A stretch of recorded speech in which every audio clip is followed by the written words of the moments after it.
Hello and welcome along to another special podcast from the Honest Football Podcast. And we are back talking about Luton Town for the second time in 5 weeks. If you missed the first one, you can catch up in the eye above where we talked about Graeme Jones leaving Luton Town and our predictions for what would happen next. And today we are going to talk about what has happened next, which is Nathan Jones rejoining Luton Town, which is going to be an interesting conversation for the next 10 minutes. Myself and Craig both follow Luton. I'm a season ticket holder and Craig has got a Luton shirt on as we speak. So it's going to be interesting and we'll try our best to be impartial. Craig, I will get your initial thoughts before we talk about all the details. Just your initial reaction when Nathan Jones rejoined Luton.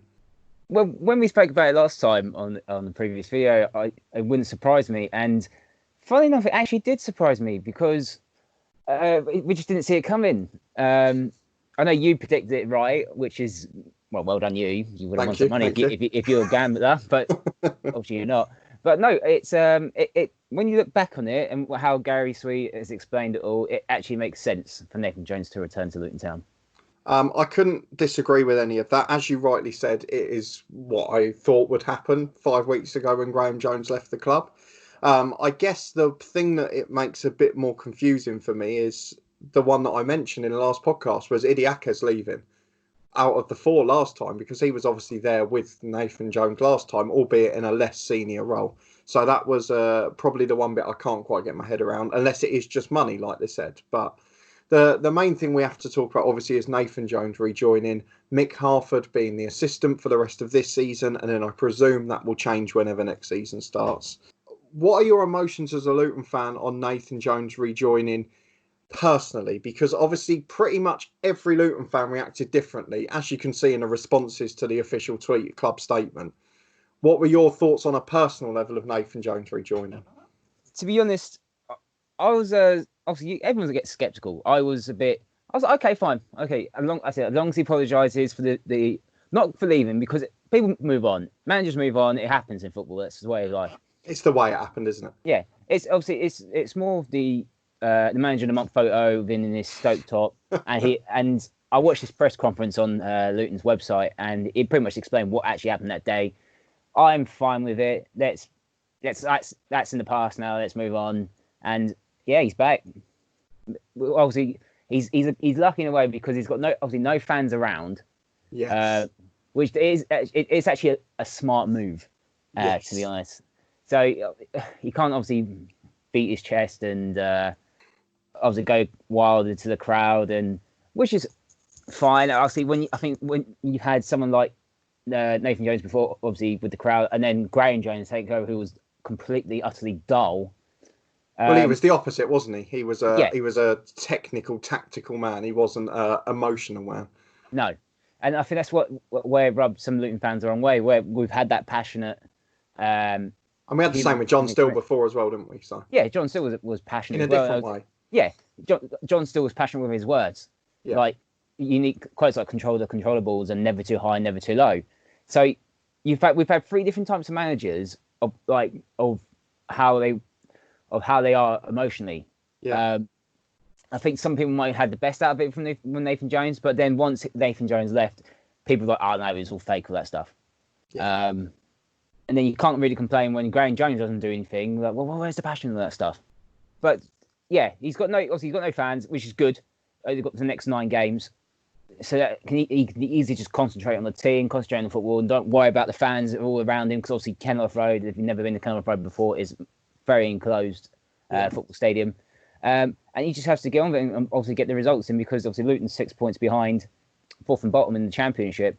That's actually the main aim. Obviously, if we go down financially, it's not going to help us. Absolutely. Because the money in the Championship is far greater than it is in League One. Yeah. I mean, I'm glad you actually mentioned that point on no fans, because it was actually probably my main point to make here is, in normal circumstances, had football not been stopped and carried on its normal way and we had a change of manager, I honestly don't think the board would have taken this action, because I think it would have caused a bit of hostility and a few issues off the pitch and fan dividings or whatever, which has happened. But obviously, as you say, in terms of the 9 games that are left, that isn't going to be a problem. So I guess we have to look at the two sides of it. The first one being Nathan Jones rejoining as a candidate. of the managers that probably applied for the Luton job or that would have been looking to join Luton, and Gary Sweet himself mentioned he hasn't got time to read through all the CVs, which might have been a contributing factor as well, is he is probably one of, if not the best candidate for the job, because they know exactly what he can do. He's been incredibly successful. They mentioned his win rate success. And obviously, as you said, before the betrayal or whatever at the end, he had a great relationship with the fans and, more importantly, with most of the players that are still there. The other side of it is, of course, as you mentioned, when he joins the club, is there going to be this backlash from the fans, which a few there have been. But with them not being in the stadium, it makes the move all the more clever. Because if it then doesn't work out, they go down, is sort of that bridge is gradually built as the games are played behind closed doors, which solves a bit of the problem for him. And if he keeps them up, he's already a hero again by the time the fans go back to the stadium for the first time, which, by the way, might not be next season anyway. But he will be a hero before another game's played in front of fans if he keeps them up. And even if not, I think time will probably heal it anyway, which won't be a huge issue. Because I don't know about you, I'm not expecting to stay up before or now. I think tactically, I think we've got more of a chance now because I think where Graeme Jones, he's right, because I'm going to Graeme Jones start the season trusted the diamond. Yep. What Nathan Jones built from the last few seasons. I'm going to put that in the Championship, and I'm going to see how it goes. And obviously, we were scoring for fun. Obviously, drew 3-0. Middlesbrough narrowly lost to Cardiff. We beat Bristol City 3-0. Yeah. But the problem with that is where we've had two quality fullbacks in Justin and Stacey now both gone. Which did make his job nearly impossible, to be fair, didn't it? Well, but the problem is Dan Potts is a great cover for Justin on the left hand side. Right back's always has been an issue this season. Yeah. Craney's obviously played a little bit there. Bree has played there. Bolton trying to be like a wing back doesn't really work. Not quite good enough defensively. Not disciplined enough. No, that's a Man City problem. That's not a Luton problem. That's a Man City problem because they want him to be like that.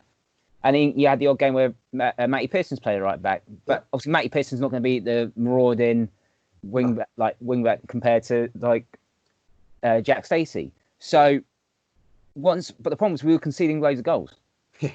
Loads of goals. It didn't help having a new goalkeeper that couldn't speak fluent English. And as you mentioned with Potts and Galloway, I guess the other left back as well, they're very good players. But the reason we got Galloway at a club like Luton is because he's injury prone. And the same applied to a lot of the signings we got. And obviously Martin Craney was one of the only ones who didn't fall in that and then got a serious injury himself. So I don't feel Graeme Jones was helped. And I don't feel he was doing as bad a job as some make out. But as you mentioned with Nathan Jones, he's more attacking, isn't he? Well, yeah, Nathan Jones is more attacking. It expresses more freedom for the players going forward. Just a question. Do you think the signings that we've made in the last summer were Graeme Jones signings or were they somebody else's? Because I don't see someone like Brendan Galloway being at Luton. Well, I mean, it's not fair on Brendan. I know he's been injured for all the season. He had a nice injury against Brentford. But I think if Nathan Jones was in charge, like he stayed at the club and we got promoted to the Championship, I don't think those sort of players would have signed. No. Nathan Jones isn't the type of manager, or hasn't been since he's been at the club. His first thing was to get rid of most of the over 30s and build a younger squad with just a few dots of experience. And even the players he'd signed, like the Pearsons and Bradley the year before, were in their prime. But I guess with Graeme Jones, one, the pool of talent he would be able to afford wage-wise is limited. Secondly, he was probably in the likes of McManaman and Galloway relying on favours from people who he's worked with before and hoping that they'll avoid injuries, which, to be fair, is the best you could hope for. If Galloway had stayed fit all season, we'd probably have a brilliant left fullback because, he's played for England under 21s, he's played for Everton and West Brom, he's played at higher levels. And when he first came for Everton, was a good player. So some of them will have been Graeme Jones signings, but I can understand the reason he had to go for more experienced, cheaper options because we probably wouldn't have been able to afford some of the ones that he would have ideally wanted. But I think the good thing for Nathan Jones is he's got Izzy Brown's going to be fit, where I think he might express more. And I know he's got most creative player in the Championship, despite being near second from bottom of the table. But I think that will actually be vital for Nathan Jones having a player like Izzy Brown. And don't forget, he's still got Shinnie and Moncur as well to to play in that role. Well, there's going to be some people who greatly benefit, and Shinnie's going to be the key one because, I mean, Moncur obviously never played under Graeme Jones. I think they just missed out by a few days. But Nathan Jones, sorry, yes. It's too confusing, all the Jones. But Andrew Shinnie is the player that I was probably most surprised to see not make an impact this year. I think he will be back in pretty quickly.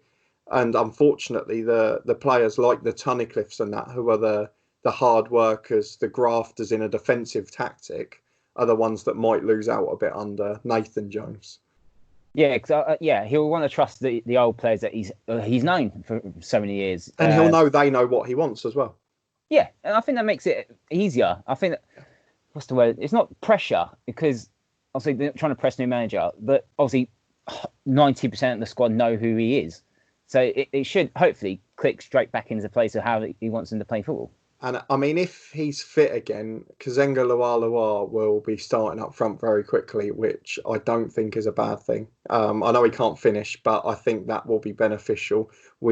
Bar Harry Cornick lacked a lot of pace this season. I mean, to be fair, we mentioned Izzy Brown. Pelly Ruddock's had a very good season generally as well in the middle, but quite often got forced to play defensively when Glenn Ray was injured. And there's a lot of things that conspired against Graeme Jones in terms of injuries, budget restrictions, etc. Well, I remember, obviously, I spoke on the last video, so he should have gone after the Brentford game, but which I disagree with, to be fair. Well, I think it's more of the, okay, you can lose 7-0, any team can lose 7-0, but I think it was more of he just walked off without acknowledging the fans. That got it to me. But that's the problem when you're a new manager, isn't it? And as I said in that same podcast, actually, Nathan Jones in his first year in management at Luton will have made mistakes of a similar ilk where he's acted in the wrong way. But because they were a mid-table League Two club then, he probably got away with them. They weren't under the microscope. They weren't featured on the EFL show at the top of the billing, you know. So You've got to bear that in mind too. But you've got to remember with Graham, he's got so much experience at the top level, obviously with Everton and Wigan, and obviously with the Belgium national team. But you would think, also I know he's obviously under restriction, obviously with a Luton budget and that, but come on, Martinez got some slack during this time, even at Wigan when they somehow survived most seasons, and at Everton when they should have obviously done a little bit better. But you use that experience, surely, learning from Roberto Martinez, and I don't think he did, because he wanted to do his own way, which is fine. I got no problem. Obviously, the assistant wants to do his own way compared to the previous manager, but I just don't think he didn't help himself. No, I mean, the thing that probably surprised me most in the Graeme Jones stint was, as you say, he spent his whole career working under Martinez, and it's probably quite a dangerous thing because we make that perception of a number two that they're going to be similar. And Graeme Jones was so much more pragmatic than you expected. And maybe that was forced because the way they tried to play at first, they were conceding goals. The fullbacks did get injured very early on in the season, particularly on the left-hand side. So perhaps that forced his hand where he wouldn't have otherwise done so. But yeah, I can understand why Luton fans felt that way to an extent. But I still feel he was slightly harshly treated. But the main thing for us, Craig, is now Nathan Jones is in charge. I know they've mentioned about potentially one backroom team addition, which will probably come maybe after the 9 games. I know you mentioned before you'd love to see Steve Rutter back, but probably won't happen considering he was last in Greece, I think, with Panathinaikos after. So what do you think will happen both for the end of this season under Nathan Jones and longer term? Do you think it will be a success? As you said, I think if we survive in the Championship, which I do believe we've got a good chance. I generally do think that. I think we're close. I tell you what now, if we was obviously we've still got to go to Leeds, for example, we would have caved in at Leeds with the crowd there. Now it's empty. There's more of a chance now. But I would argue that's the only reason we were getting results at home. Well, yeah, because we're obviously people on top of each other, pretty much on the pitch. Yeah, I can understand that. The night games in particular, were we unbeaten in the night games? The atmosphere is incredible for a couple of them. I mean, the Middlesbrough one at the start. What was the one? Was it Charlton or Derby? No, it was Derby at the end of January. That was a brilliant game. That's the bit that's going to be missed. And obviously, my season ticket's sitting here, and the tickets aren't going to get used, which is a shame.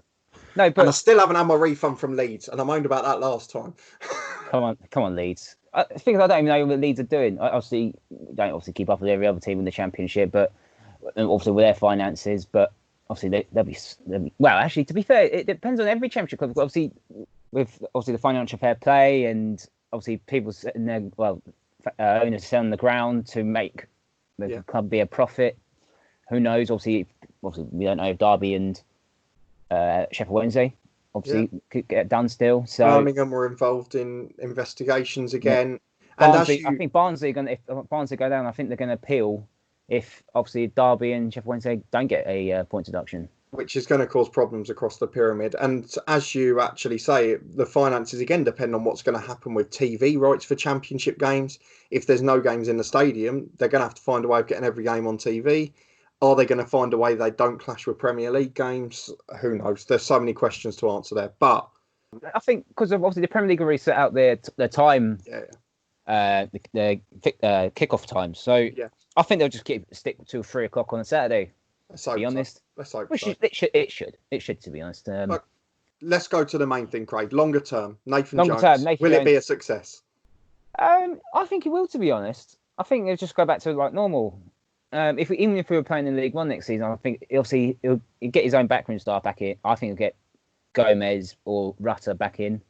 Gomez will be back, yeah. Obviously, I think Gomez is back in Spain now, to be honest. So, yeah, obviously he'll get. Yeah, he said he wanted one more person in probably for the 9 games. Obviously, he's got to still speak with Gareth Sweet, but it'll be either them two.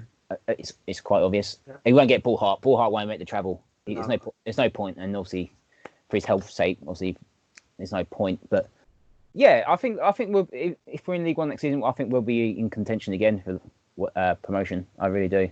I think that's probably the main point I'll finish on as well, which is I don't think this move gives us a much greater chance of staying up in the Championship. I think it was always going to be a bit too much. Probably said it from not far after the start of the season. But they're going down to League One.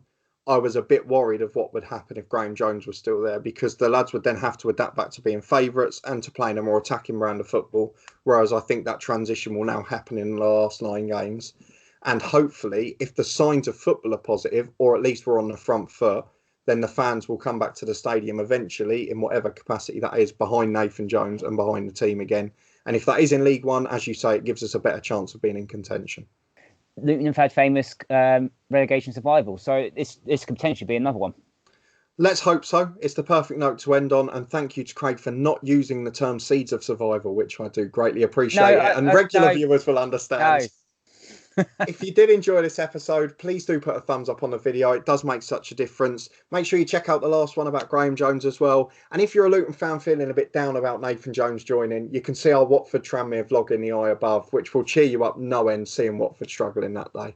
Let us know your thoughts in the comments on Nathan Jones rejoining. Are you for it? Are you against it? Who would you have preferred to have seen? There's a lot of controversy about this one, we understand, but a healthy debate is never a bad thing. If you haven't already subscribed to the channel, we'll have regular content and special podcasts as well. We've got interviews with current and former professionals, including a brilliant one with David Robertson last week. And we've also got a silly quiz, You're the Ref, every Friday night, where Charlie and Craig make an absolute tit of themselves. Thank you very much for watching this one, though. Hopefully we'll be back at Kenilworth Road soon, and we'll see you next time.